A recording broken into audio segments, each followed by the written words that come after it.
Hi everyone, my name is Holly, and today's video consists of all of the books that I've read so far in 2021. This video is also going to include my Medievalathon wrap-up, a readathon I hosted and participated in, and I figured we could start with that first. The sole purpose of this readathon is to rank up in medieval society. You start off as a prisoner at 0 books read, and the highest rank is Empress, which is 7 books read. And this round was very different this time. You had to choose which profession out of 5 you wanted to pursue, and I went with the blacksmith profession. And I completed all 5 prompts, which means I ended up being a princess at the end. A blacksmith apprentice sounds pretty freaking rad. Even though I read the prompts out of order, which was totally allowed, I'm going to start from level 1 and work up to level 5. Okay, so starting at level 1, which was apprentice, you had to read a book with gold, silver, or bronze in the title or on the cover, and I decided to go with Hazelwood by Melissa Alberts. So like many of my YA fantasy, this was with the dusty pile in the dark corner of my bookshelves. And I have nothing against YA. In fact, I occasionally find hidden gems. But this was not one of those. This is the Owl Crate edition, and I picked it up on a total whim because I'm doing a major clear out unhaul soon. Like, I want to unhaul at least like 50 books or more, and I feel like the reason I haven't been reading much is because I have too many books in my space that I'm not entirely excited for anymore. Or The Faithful and the Fallen series by John Gwynne absolutely ruined me. That could totally be the case too.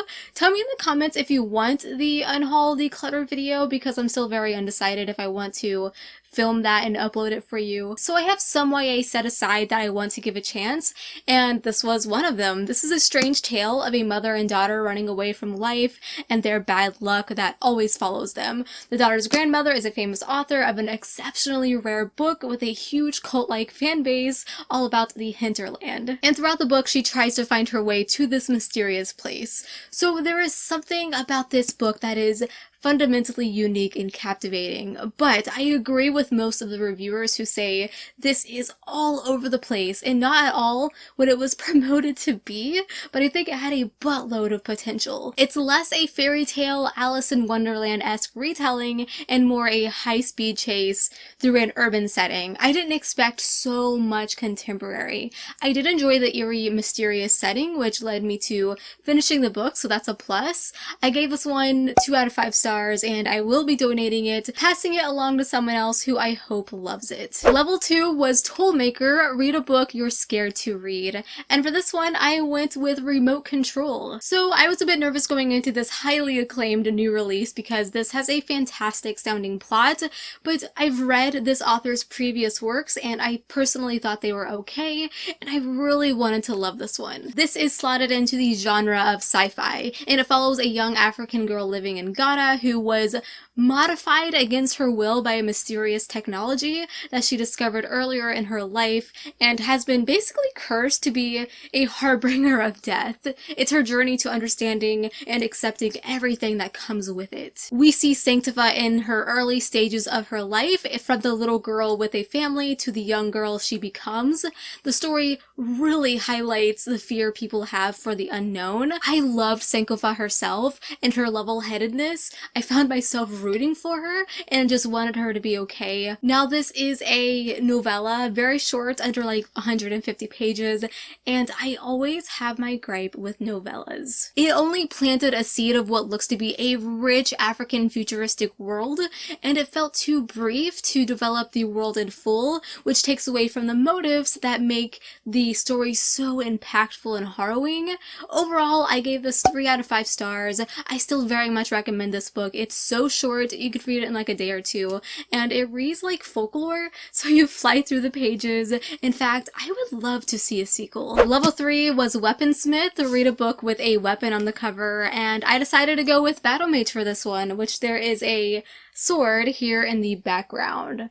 Can you see it? It is right here. At least I think it's a sword. This is a book that I have been meaning to read for years, and I vowed to myself to read it for Medievalathon, and I'm really glad that I stuck to my guns. We got her done.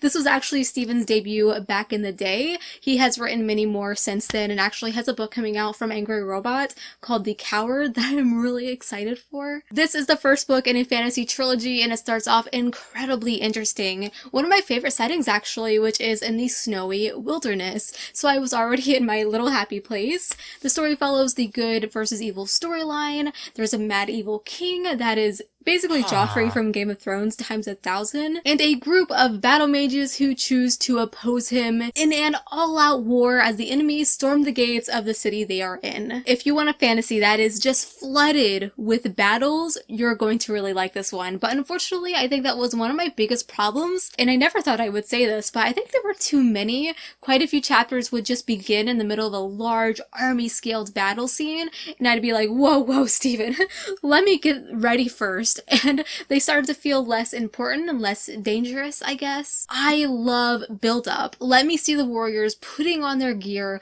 give me their inner thoughts on how scared they are, but Steven is freaking battle happy and just throws you in. I also struggled to connect with some side characters. I definitely had like my favorite one perspective or two that I itched to go back to, and I really wanted more from the Mad King so badly. I found him so interesting, but his page time is really small. Hopefully he's more prominent later, which I'm really excited to go on to the next book, but I gave this one 3 out of 5 stars. All in all, a solid fantasy, and I'm looking forward to moving on to more of Steven's books in general and see how his writing and story progresses. The story definitely resolves in such a way that leaves you wanting more. Level 4 was Weaponsmith, read a hardcover, and I went with Soul Shifter. This is a self-published YA fantasy that I did a whole video for where I collaborated with the author, and I gave you my thoughts as I read it. This was overall an enjoyable read. It's following a young girl who has been in a coma most of her life when she suddenly wakes up in another world, so it's definitely a bit of a portal fantasy, and her goal in the end in this new world is to defeat the evil queen. So yes, it does follow along the lines of some tropes, but the author handles it really well. I mentioned in my video that this also gives me Indiana Jones vibes because of the mix of adventure and booby traps along the way, lots of chase scenes. It's a book that knows how to keep you turning the pages, and because of that, I gave this 3 out of 5 stars. And finally, level 5, Master Blacksmith, read a series finale, Voidbreaker. Man, was I thrilled to have the perfect excuse to read this book early. This is the 3rd and final book in the Keepers trilogy, and I'm thankful to have had the chance to read this series early from Orbit Books because dang, it's so good, so underrated. I wish more people talked about it because there is so much heart in this series overall, and this finale about broke my heart as well. It's undeniably a satisfying ending to the series, which answered all of my questions and more. I left with a bittersweet feeling after I swiped to the last page, but satisfied that it could not have ended any other way. Honestly, this gif here perfectly describes my freaking brain during the final scenes of the book. It was total chaos, like chaotic energy through the roof. It reminded me of the ending to a Final Fantasy game, and I'm sure David is going to be thrilled with that comparison. In fact, the whole series could be described that way, with the monster slaying, the random encounters, the outfits, the companions and friendships all rolled up in one Dungeons and Dragons inspired burrito. Also, if aliens suddenly came down to Earth, this book's conflict is exactly what would happen. I gave this one 4 out of 5 stars. To say I'm excited for this author's next series, which was announced not too long ago, is an understatement. I cannot wait to see what he does with it. Okay, so moving on to other books that I read either right before Medievalathon started or right after. So I have a pair of lovely and heartbreaking books next. Heartbreaking in the sense of story, not quality. Ruin and Wrath by John Gwynne. The 3rd and 4th book. I have finally finished off the Faithful and the Fallen series.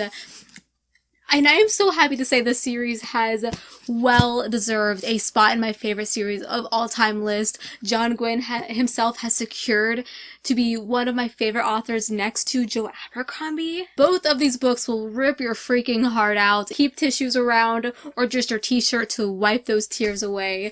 Gwynne gives us a story of well-meaning villains and tired heroes, a story packed with small and large-scale battles and confusing conflicts with people on both sides getting lost and making mistakes. The action comes thick and fast, and it feels as though the reader is there in the midst of it all.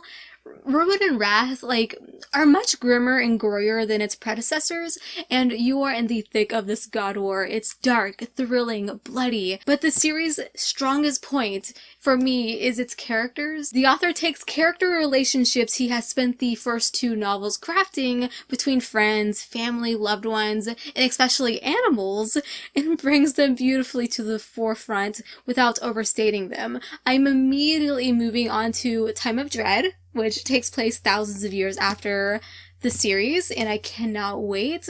Both of these got 5 out of 5 stars for me, and Wrath is one of the best finales I have ever experienced. And then I quickly went on to Wolf Eater. This is a self-published adult fantasy that totally won me over by its cover, and even more so, the interesting duo it follows. A fierce, brutal warrior and an 8-year-old girl he must protect as they journey to this mysterious magical stone called the Black Stone. You're actually introduced to characters whose main ploy in the story at first is to find food in this frozen, snowy wasteland. Survival is a struggle here, the city is starving, and the freemen in the wild are starving. There's actually a few perspectives you follow in this story, which totally took me by surprise in a pleasant way. So not only are you following the Wolf Eater, but you're also following people who view him as this horrendous being. But in reality, he's really not. I guess it's really all up to the reader how you think of him. But in this society, he's painted as the worst murderer to ever exist.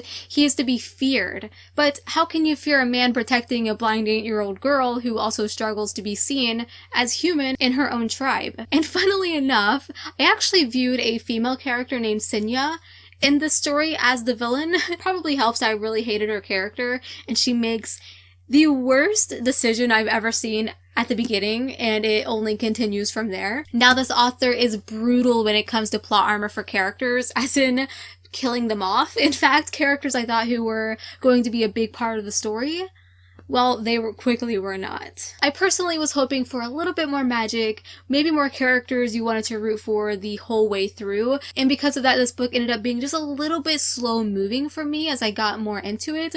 Overall, I gave this 3 out of 5 stars, and I really recommend it to those of you who are looking for a kind of slow burn journey fantasy book. And finally, the last book that I have here is an unfortunate DNF, and that was Brother Red, one of my most anticipated books. Now, I will preface and say that I have never read a book from Adrian Selby before. This was my first book from him, and the synopsis and cover made me very much to highly anticipate this. But I could only get to page 100, and that was it for me. I even set it down, gave myself a couple weeks to kind of side-eye it, you know, like, you don't need to text me, I'll text you kind of deal. But I eventually just accepted defeat. My biggest problem for me was the writing style. It read very disjointed to me, and the characters. Everyone felt like grayed out mannequins. I could not gravitate toward a single one of them. It does have a very promising plot and world building, but I couldn't get far enough to appreciate it. I do still have The Winter Road by him, and still want to give that one a try, but if the writing style is the same, he's probably just not for me, unfortunately. Okay, so that is going to be it for today's video and all of the books I have read so far this year. I hope you enjoyed. Tell me below, what are some books you loved that you've read so far in 2021, because I would love to know. Go ahead and subscribe if you haven't. I upload videos every single week. Follow me on Instagram at Holly Hearts Books and on Twitter at Holly Niece. And until we meet again, happy reading.